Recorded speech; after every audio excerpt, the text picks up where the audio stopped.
Hello winos! The last time you were in a store or a restaurant, I'm sure you noticed that some wines are labeled by varietal, like Chardonnay, and other wines are labeled by place, like Meursault. What gives? A lot of this has to do with differences between Old World and New World theories of wine. Old World being Europe, New World being everywhere outside of Europe. In the New World, particularly in the United States, we prefer things to be labeled by varietal. We want to know exactly what grape it is what we're drinking. In the Old World, having a place name actually works a lot better because of a concept called terroir. I know, right? Terroir! Terroir is a special combination of a lot of factors. It basically boils down to the way that the holistic environment in which the grapes are grown can ultimately impact the final taste of the wine.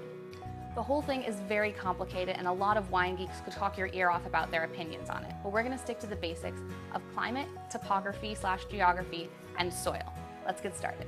Climate is important because it determines the kind of grapes you can grow in an area. Some grapes need a lot of sun and light and warmth to ripen, and others just don't need as much. It's the same reason you can't grow mangoes in Canada. Grapes ripen just like any other fruit. So the way that a strawberry can be astringent and tart and bitter when it's green, and then slowly becomes sweeter and juicier and tastes more like a real strawberry by the time that it's ripe, a grape can go from flavors of really tart cherries and a lot of like really sour notes to something more like cherry pie filling. As grapes ripen, as any fruit ripens, sugars go up and acid goes down. So something from a cooler climate is going to maintain that acid a lot more than something from a warmer climate. So, for example, a hot climate like Napa is really suitable for grapes like Cabernet Sauvignon and Zinfandel, which require a lot of heat and light to ripen. In Germany, they just can't get grapes like that ripe, so they grow things like Riesling instead, which are a lot more tolerant of cooler temperatures. They also have to use other ways of getting their grapes ripe besides the climate, which brings me to topography. The legend goes that the first monks who planted vines in Burgundy figured out the very best sites by looking at where the snow melted first on the mountain slopes. That may or may not be true, but what is true is that south and southeastern facing slopes get the most daylight sun time exposure in the northern hemisphere. In Germany, the steepness of the slopes is also really important. The slopes are like, literally, people have to rappel down them to handpick the grapes. It's madness. But they use the light reflected off of the Mosel River to get those grapes ripe even in what is a very, very cold climate. Bodies of water are really important because they help regulate temperature. I'm lucky enough to live in San Diego, and thanks to our proximity to the Pacific Ocean, it's really moderate here all year round. We don't get swings like 110 degrees in the summer and negative 20 degrees in the winter. Yes, people will tell you it gets freezing, but it's 60 degrees here. It's never freezing. Having a consistent temperature all year long means that the grapes can ripen pretty reliably, and they're not going to have to worry about extremes in temperature or weather like hail in Burgundy, which can be a really, really big problem some years. Now on to soil. The next time you're outside on a hot, sunny day, I want you to go and find a dark piece of rock, like flint or slate or something like that, and pick it up. And then put it down really fast because it's probably really hot and I don't want you burning yourself. Then, if you go and find some clay by a river or something and pick that up, you're not going to be able to squeeze all the water out and it's going to feel cooler in comparison. So maybe put that on the hand that you were picking the hot rock up with. Clay holds on to water and keeps the soil cooler. Grapes like Merlot really like this and really need it. Gravel soil, on the other hand, absorbs a lot of heat. It can give that heat back to the vine at night, even if it gets cooler than it is during the day. This is really great for grapes like Cabernet Sauvignon on the left bank of Bordeaux, where it's not a particularly hot climate the way it is in Napa, but Cabernet Sauvignon grapes can ripen partially because of that gravelly soil. Gravel is also really important because it drains very well.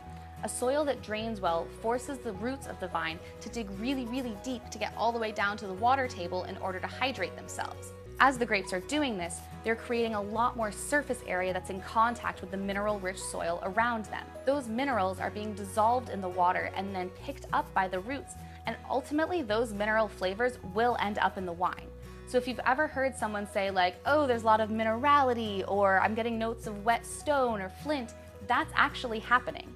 Terroir is such an important concept that there are literally laws based on it. The AOC system in France determines not only what kind of grapes you can grow in each area, but also a lot of stuff about winemaking styles and yields, etc., etc. The point is to make sure that all wines from a region are consistent in style and quality year after year after year. Now, let's say you're a rebel and you're like, F la police, like, I don't want to follow your rules. You don't have to. You can grow whatever you want, wherever you want in France. But you can't put the name of the place on your label anymore. So if you're in Sancerre and you want to grow, I don't know, Gewürztraminer, you can, but you can't put Sancerre on your label anymore. You just have to say like wine from France. So you can't charge as high a price for it. So really it benefits everyone because you're making more money on it and your consumers know what to expect from your wine because it's from a classic region. Terroir, combined with the AOC rules for each region, can really affect the taste of the wine. It's not that crazy of a concept. You probably have a favorite between Welch's and Mott's apple juice, right? Even though they're both probably made from the same apples, probably from really similar locations. Okay, that was all a lot. What does it have to do with labels? If I go to a wine store and I see a white wine from France that says Sancerre on it, I can make a few deductions. 1. Whites labeled Sancerre have to be 100% Sauvignon Blanc, period. 2. It's a cooler region, so I know it's going to have more acidity and more tart flavors. 3. I know that most producers in Sancerre don't use oak in their wines, so I'm going to be tasting more fruit and less baking spices and vanilla. That's the typical regional style, and that's what you should expect when you see a wine labeled Sancerre. In the US, if you see a wine just labeled Sauvignon Blanc from California, it's a lot less specific. I don't know if they're using oak, I don't know if it's a really big batch prepared, if it's, a higher quality or not. It's all kind of on the same plane. If you know more about varietals than regions, you might prefer that, and that's totally fine. A lot of old world regions are already starting to label their wines with varietals to cater to the American market. But since many still don't, there's a cheat sheet at the end of this video with a few of the classic regions and the grapes that are most likely dominant in the wine from that place. I know all of this sounds really involved, and trust me, it was the most confusing thing to me when I started learning wine. I was like, why can't Chardonnay just be Chardonnay and not like Chardonnay from Burgundy and Chardonnay from California and Chardonnay from Australia and like a million different things? Why can't they be the same? But that's kind of the fun part of wine, is that it's like traveling the world just by drinking it. I don't want being in California to be like being in Burgundy, and I don't want the wine to taste like it either. If you're overwhelmed, the best thing to do is just practice, practice, practice. Drinking makes perfect. Secondly, comparison is so important. Take a Sancerre and take a New Zealand Sauvignon Blanc and smell them next to each other. They will not smell the same.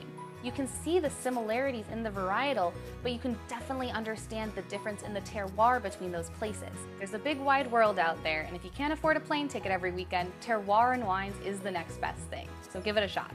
Cheers.